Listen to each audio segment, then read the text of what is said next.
FSN Radio. It's all about what's next. Go to financialsurvivalnetwork.com and sign up for your free weekly newsletter. You'll also get 3 free reports. The Financial Survival Network.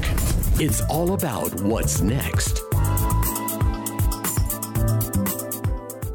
Today's show is brought to you by U.S. Gold Corp. U.S. Gold Corp is a U.S.-focused gold exploration and development company advancing high-potential projects in Wyoming and Nevada. U.S. Gold Corp has consolidated a district on Nevada's productive Cortex trend and is advancing the Copper King project towards production in Wyoming, led by a team of prolific company builders and renowned explorers, including Dave Mathewson, who is directly responsible for several major Nevada gold discoveries. U.S. Gold Corp is well-capitalized and has an extremely tight share structure with less than 20 million shares outstanding and trades on the NASDAQ, a major exchange, under the ticker symbol USAU. To learn more, go to usgoldcorp.gold. That's usgoldcorp.gold. The Financial Survival Network.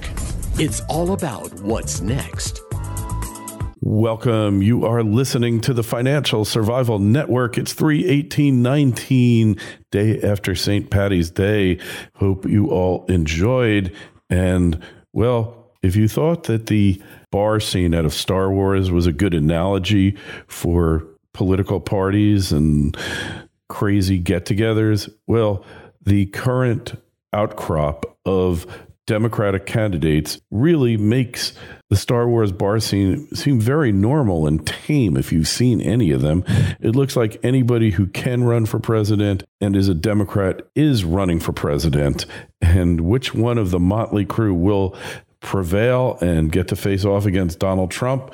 Well, who knows? But usually money talks and Democrats walk right into the polling place when you give them the walking around money. Anyways, as always, we invite you to join the dialogue, the discourse, the discussion, be a part of the show.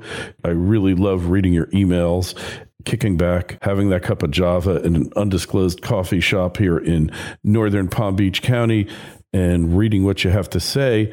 Well, let's hear what Dr. Gerard Lemairo has to say. And you can find his info at greatnewsforamerica.com. And then we've got the new book out, more greatnewsforamerica.com. We're looking at the lineup, the Democratic lineup for 2020. And I just have a feeling this will go down as the worst crop of candidates that ever got concocted in the history of elections in America. And there has been some doozies like Millard Fillmore, like the Whig Party. I'm thinking we need to bring back the Whig Party here. You know, Gerard, the Whig Party was populist in nature. They were anti-Masonic, which I had no idea about till I started researching them. And they were kind of anti-Jeffersonian, but they weren't really Federalist. So a lot of these failing Democratic cities, the last non-Democratic mayor they had was a Whig, and the Whig Party went out of existence in the 1850s. So what are we supposed to do here? Well, I'll tell you, I predicted back in 2015 the Democratic Party would end. And I always said it's hard to put an exact date on it as you see a party kind of fall apart at the seams. But just as the Whigs ended, they didn't last forever. I think the Democratic Party is on the way out. I think 2020 is going to be the finale, the if you will, the last big event in the Democratic Party history. I think the particular set of candidates that are running are close to absurd in terms of people that are qualified to be president, and the stories are just one after another that are hard to believe. We have time; we can muse over some of them. Yeah. But I do think the Democratic Party is going to end in 2021 as a result of a major loss in the House when it goes to a much more conservative House, and when Donald Trump is easily reelected with currently, in my model, 367 electoral votes. Really? Well, you know what I find interesting? Okay, now I will admit up front that I'm Jewish, but I will tell you this. Without the Jewish contingent in the Democratic Party, there will not be a Democratic Party. Okay? It will cease to exist just when the Jewish voters wake up and say, I'm not going to support a party that supports anti-Semites and people that want to eradicate Israel.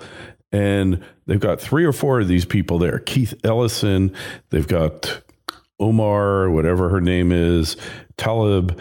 And, this is going to cause a humongous fracture in the party. And the Jews are eventually going to flee because these people show no signs of backing off on their anti-Semitic rantings. That's absolutely correct. The Jewish people have been very nice to the Democratic Party, supporting them when they didn't always strongly support Israel. But some of the current crop that's in there that are essentially sounding anti-Semitic as you can get, and not being reprimanded by their own leadership, and not being reprimanded by the House because that's run by the Democratic Party, I think is a step in the wrong direction, and they're going to continue to lose support among Jewish folks. Mm-hmm. Yeah, exactly. To the point, the fracture is going to get really bad, and they think, we will just make up the difference with the burgeoning Islamic minority. There's already as many Muslims as there are Jews in the country, but it's not that simple. The Jews, from law firms to professionals to advertising, PR, are so ingrained into the Democratic Party that if they withdraw, and a sizable portion, not all of them are going to, obviously, a sizable portion of them withdraw from the party, it will collapse almost immediately. It's just not going to survive a mass defection of Jewish voters. It won't. And the Jewish infrastructure, because they've always held high-ranking positions in local parties around the country and in places like New York, in Chicago, in Boston, in Florida here. And can you imagine what would happen to the Democratic Party with a mass defection of Jewish voters? It would be Armageddon for them. Same to a lesser extent in California. So I think this is the death knell. I'm beginning to agree with you. I wasn't sure if you were going to be correct, but I'm beginning to agree with you. They all told me in 2016 when I kept saying Trump was winning, and they didn't believe me then. You never heard that from me. You never heard that from me. Yeah, I look at, right, exactly. I look at 6 or 7 different variables that constitute whether or not a party is successful at the polls. And the Democratic Party, the numbers have been down and to the right on the variables that I study, and that in my models, my forecasting models. So the party is going down. Any type of additional major loss, like, for example, the Jewish support, would be catastrophic and would just make it a snowball, that goes out of control. It'd be an avalanche. It's going down right now. But if Jewish folks walk out in the next year or two, the avalanche is going to be unstoppable. It'll happen very quickly. Yep, it's going to happen here because they're not willing to confront the anti-Semitism. It's been a story in a number of cities, too, for a long time, like Chicago. And, it's just rising tide of anti-Semitism, wherever it might be emanating from, is going to be unbelievable. So when we're looking at this crop of candidates, if you want to call them that, it's a it's a total freak show, isn't it?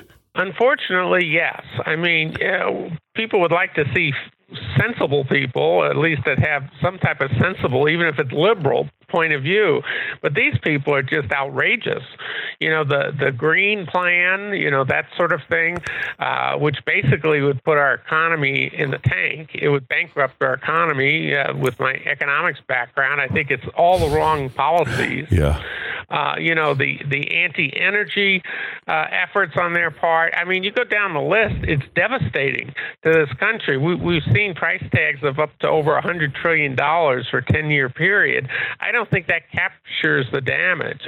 I think we would be another Venezuela if these people were to take hold of the full reins of government and implement their wacko, extreme socialist pro-communist policies. I mean, these people are just off the deep end. Hey, economically. Gerard, of course, we're going to be able to completely renovate and make energy compliant, green energy compliant, 2,000 to 3,000 structures per day, right? When even Howie Schultz, the former CEO of Starbucks, when he starts sounding rational and making sense, you got a big problem, because these people are truly insane. Yeah, and he seems to be trying to sound a little warning sign to these people that how deep off the end they are, and they're taking the party with them. We know that there's a steady stream of people that are deserting the Democratic Party, even if they aren't changing their voter registration. They're just walking away. They have no intention of supporting any of these people.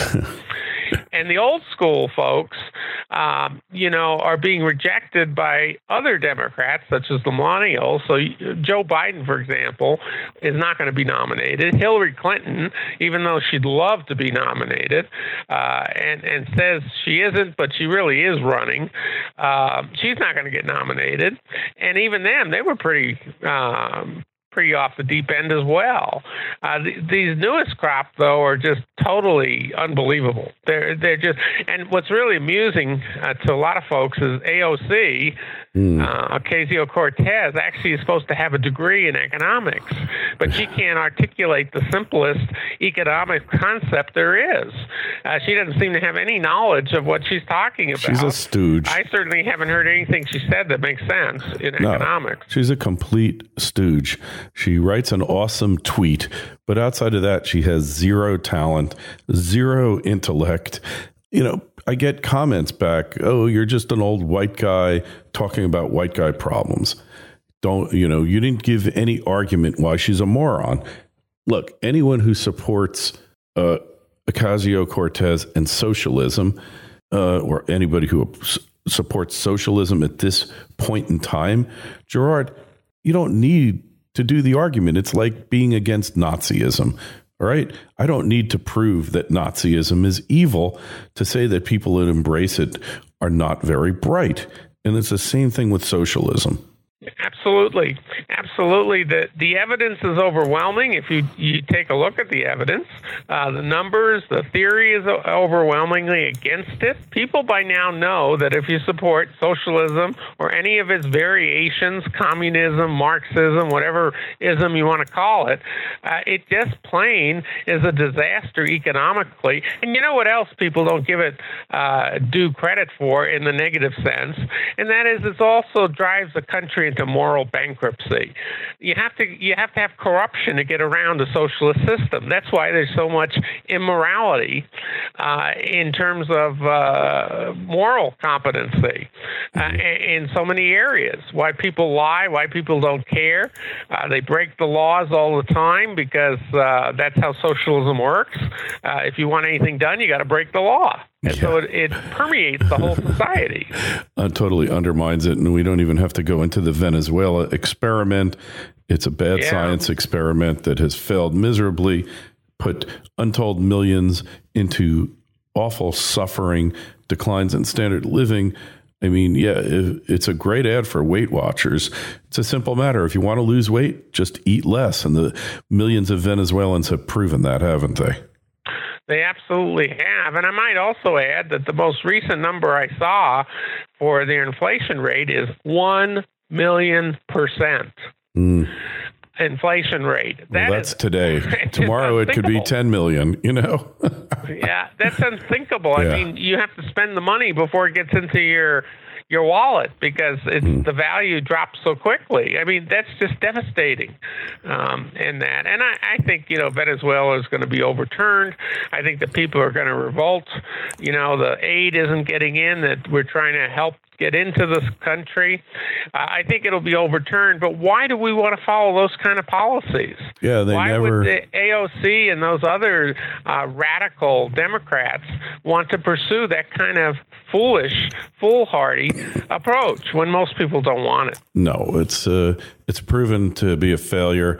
But these millennials haven't learned the lesson, and they think history started the day they were born. up until the present time. They never look any further. And since we don't teach history or anything else useful in the majority of schools these days, their field of knowledge, their scope of their knowledge is so limited and so small.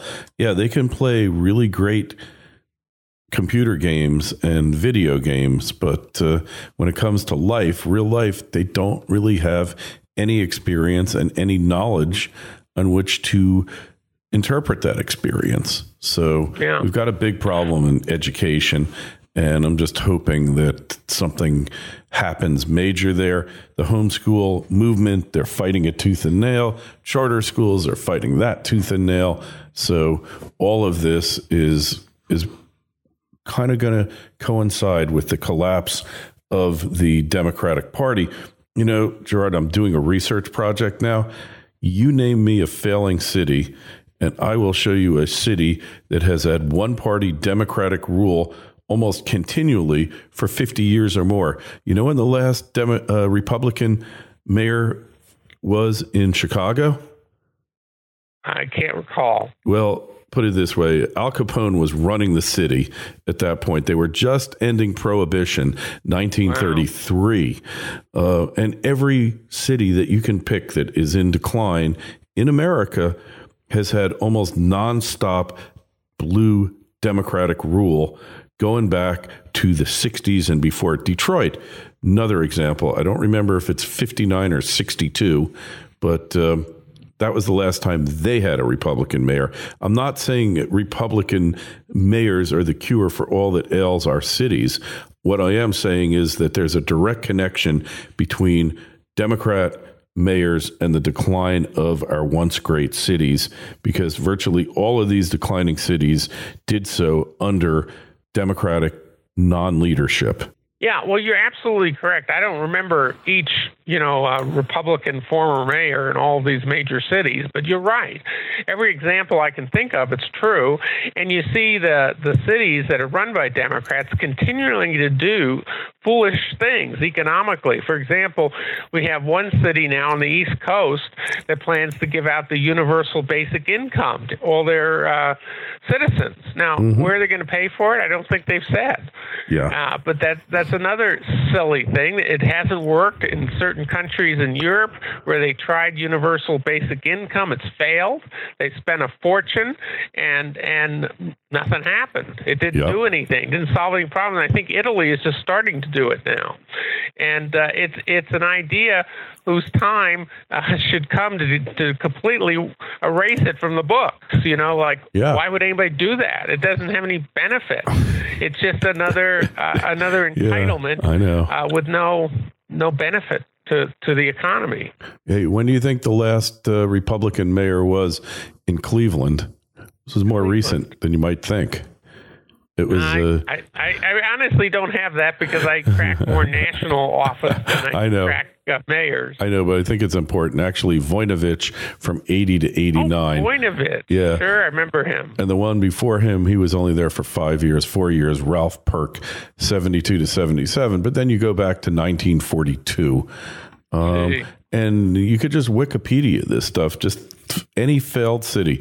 I did a cross-check, 10 worst cities in the country, and it was really quite entertaining because the average one had gone 50 years without a Republican mayor.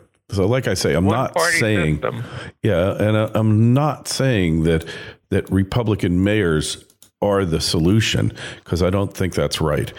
But what I am saying is that solely one-party Democratic rule is the problem. St. Louis, Memphis, Little Rock, Springfield, Albuquerque, Oakland, Chattanooga, Pueblo, Baltimore, Anchorage. Okay, of those cities, all right, top 10 most dangerous cities, St. Louis, Memphis, Oakland, Baltimore, have not had Republican mayors in years. The worst places to live, Detroit, Dayton, Cleveland, all these places, no Republican mayors. So it's one party rule that causes this to happen. And the sooner people understand that, maybe we can get African Americans to desert the Democratic Party too. I'm not in favor of two parties. I think the Republican Party, the elite, the country club, Chamber of Commerce guys are just as corrupt as the Democrats. They're just a different side of the corruption. I think splitting up of the party system, fracturing it, if the Democrats go down, Gerard, I'll make this prediction. The Republicans will go down right after them because they'll have no more reason to be. Well, they are going down. And part of my 2015 prediction, which I've updated, each year, is that the Republican Party will change too dramatically, and I detail that in my last two books. I go through what I think is going to happen, but there's a fundamental thing that's going on here, and that is I've researched presidential elections, which is my kind of sweet spot that I like to work on, and back 241 years, and every time you have a critical, historic presidential election, which 2016 was one of them. Oh, for sure. And that there are certain characteristics of those. One of the characteristics is that the parties basically realign themselves, and there's sort of a political upheaval in the party system, and they change dramatically. And you go back to 1896, the party changed dramatically then. And 2016, the parties, the cards were thrown up in the air, the deck of cards, and they're coming down. And one of the things is the Democratic Party is going out of business. A few years after 2016, I was hard-pressed to figure out what year, but now I think it looks like it's going to be 2021 for sure.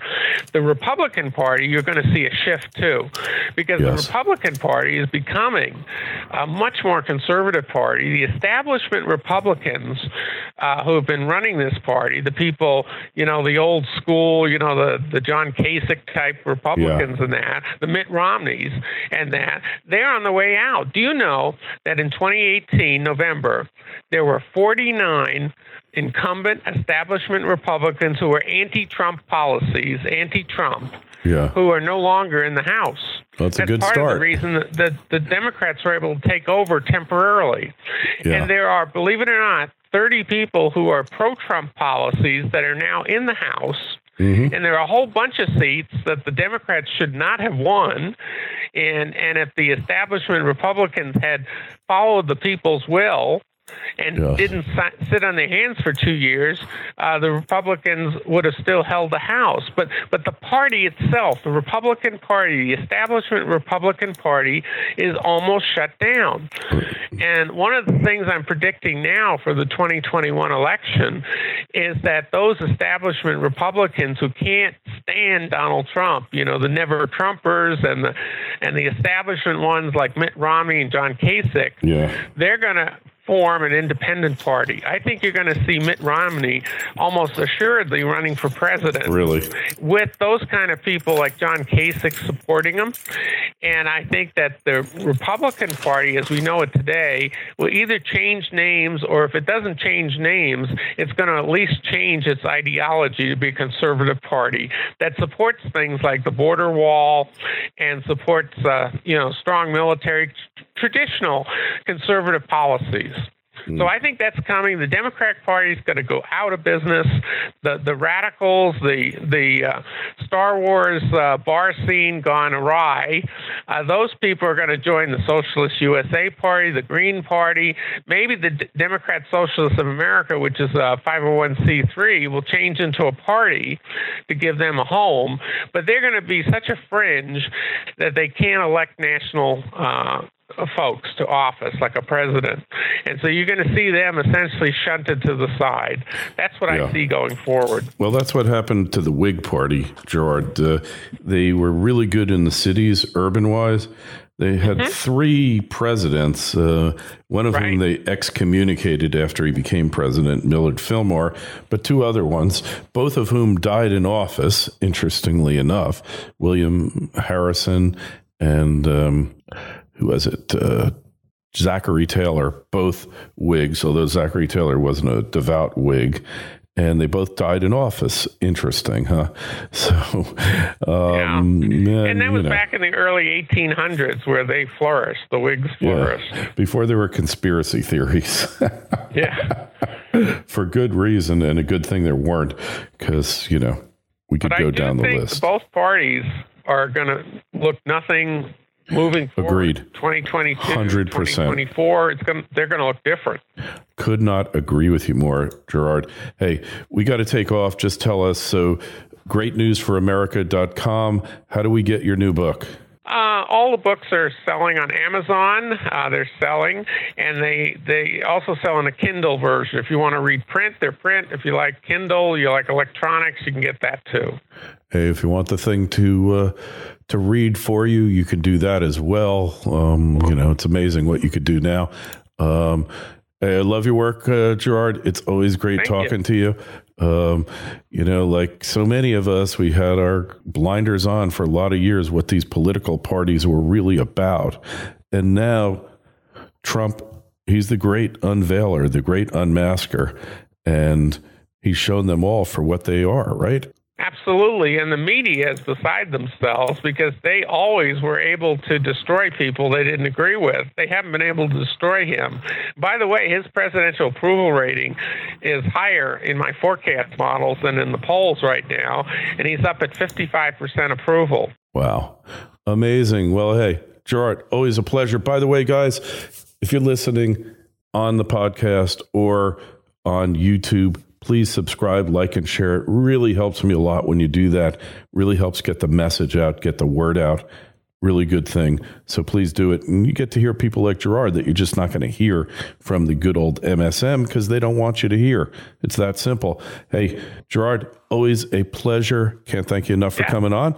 And we'll talk to you again real soon. You've got a great program. I love it. FSN Radio. It's all about what's next. Go to financialsurvivalnetwork.com and sign up for your free weekly newsletter. You'll also get 3 free reports. The Financial Survival Network. It's all about what's next.